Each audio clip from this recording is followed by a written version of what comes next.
She reported the rape in May 2007. She named her attacker. She filed the paperwork with military authorities at Camp Lejeune, North Carolina. She identified Corporal Cesar Laurean by name. The Marine Corps investigation began. For 7 months after that report, Maria Lauterbach continued to report to the same base as the man she had accused. She was not transferred. He was not removed. She went through the process, the official, documented, institutional process, and the process left her in proximity to the man she said had raped her. In December 2007, Maria disappeared. She was 8 months pregnant. On January 11, 2008, investigators found her remains in the backyard of Cesar Laurean's home, burned in a fire pit and buried. She was 20 years old. Her unborn son died with her. She had followed every protocol the military offered her. Every one of them had failed. Maria Lauterbach was a Lance Corporal in the United States Marine Corps, stationed at Camp Lejeune, North Carolina. She was 20 years old. She had enlisted because she wanted to serve. She was young and determined, and by the spring of 2007, she was pregnant. The result, she said, of a rape committed by a fellow Marine named Cesar Laurean. In May of that year, she took the step that the military told her to take. She filed a formal sexual assault complaint. She named the perpetrator. She gave investigators everything they asked for. She expected the system built around her to protect her while it worked. That expectation was the foundation of what was about to happen to her. What followed Maria's report was slow, fragmented, and bureaucratically complicated. The Marine Corps had its own investigative process. The local civilian sheriff's office in Onslow County had jurisdictional authority over some aspects of the case. The base legal office was involved. Each body operated within its own structure, and the overlap between them created gaps where accountability slipped through. For months, the investigation continued, formal on paper, inadequate in practice. Maria Lauterbach could not simply leave. She could not easily be reassigned. She was 8 months pregnant, still stationed at Camp Lejeune, still going to the same base, still working in the same institutional structure as the man she had accused of raping her. The military's procedures did not have a mechanism fast enough or decisive enough to remove that threat. In that liminal space, administrative inertia functioned as a force multiplier for risk. In December 2007, Maria Lauterbach stopped reporting to her duties. She was reported missing by her family.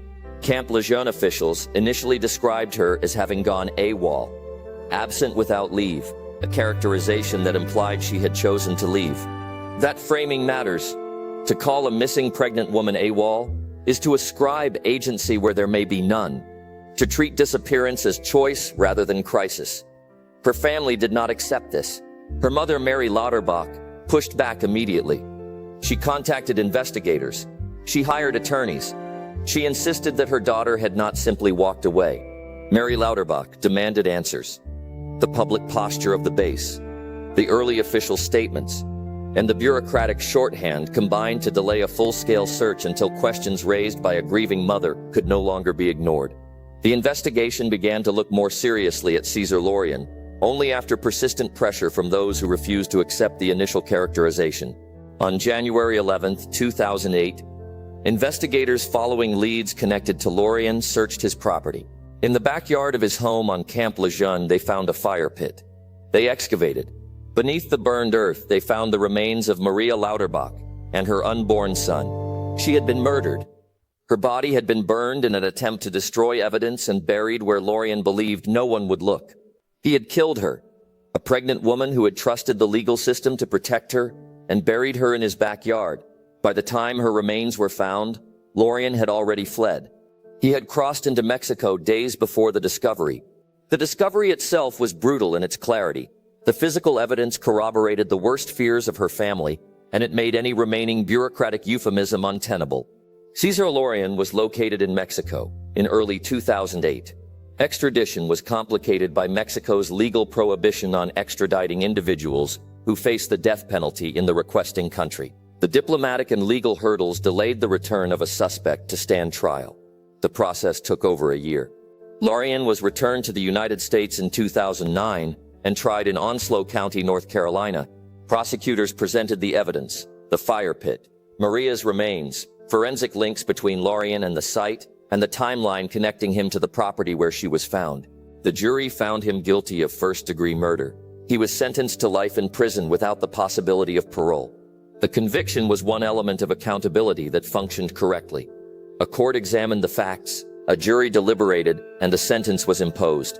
But that judicial result cannot erase the sequence of institutional failures that permitted a young woman to remain exposed to a threat she had identified. In the months following Maria's death, congressional hearings focused on what the military's response to her rape report had and had not done. Investigators and lawmakers identified multiple systemic failures. The jurisdictional divide between military and civilian law enforcement had created accountability gaps. Each system deferred in part to the other, and no single body moved with the urgency required. The process for protecting service members who filed sexual assault complaints was inadequate. There was no mechanism that automatically removed an accused service member from daily contact with an accuser while an investigation was pending. Maria's family had to fight to be taken seriously, even after she was reported missing. The initial AWOL classification revealed how readily the system interpreted a pregnant woman's disappearance as a personal choice rather than a crisis. Testimony, internal memos, and oversight reports converged on a single stark point. Procedural complexity and institutional reluctance created the conditions for tragedy. Maria Lauterbach's name became a reference point in the long and contested battle over how the military handles sexual assault. Her mother, Maria Lauterbach, testified before Congress.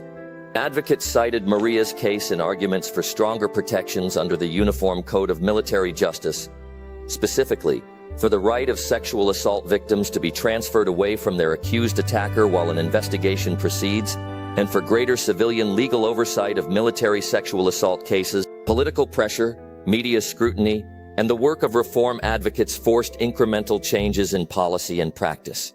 The Military Whistleblower Protection Act and related policies were narrowed and revised in the years that followed to provide clearer pathways for victims seeking reassignment or other protections. Those changes were contested, implemented unevenly, and often required further clarification through subsequent legislation and regulation, but they were not merely symbolic. They represented a recognition, however belated, that the procedures which left Maria in harm's way required alteration. Maria Lauterbach's case became part of the Congressional record on military sexual assault, one of a documented series of failures that advocates cited in pushing for structural reform. Her mother Mary's testimony before Congress contributed to the broader pressure that eventually resulted in changes to the Uniform Code of Military Justice regarding a victim's right to request transfer from a duty station when a formal sexual assault allegation is pending against a fellow service member. The institutional arguments that had kept Maria in proximity to Laurean, the complexity of reassignment, the procedural timeline, the need to continue the investigation in place, were identified as exactly the kind of structural obstacles that reform needed to remove. Those changes came incrementally, across multiple legislative cycles, long after Maria was dead. They represent an acknowledgement, written into law, that the system she had trusted had been wrong. The law that changed did not save her. It may have changed because it did not. Maria Lauterbach filed a formal rape report in May 2007. She followed the process. She trusted that reporting would protect her. It did not. For 7 months, the investigation moved forward at institutional speed while she remained on the same base as the man she had accused. In December, he killed her. She was 8 months pregnant. Her son was named Jacob, a name she had chosen before she was murdered. Her body was found in his backyard. The investigation had been ongoing for 7 months. The system that received her report, documented it, and investigated it never moved fast enough to protect her. This is the full record of what happened to Maria Lauterbach. Subscribe to Case Files TV because filing a report should be the beginning of protection, not the end of it.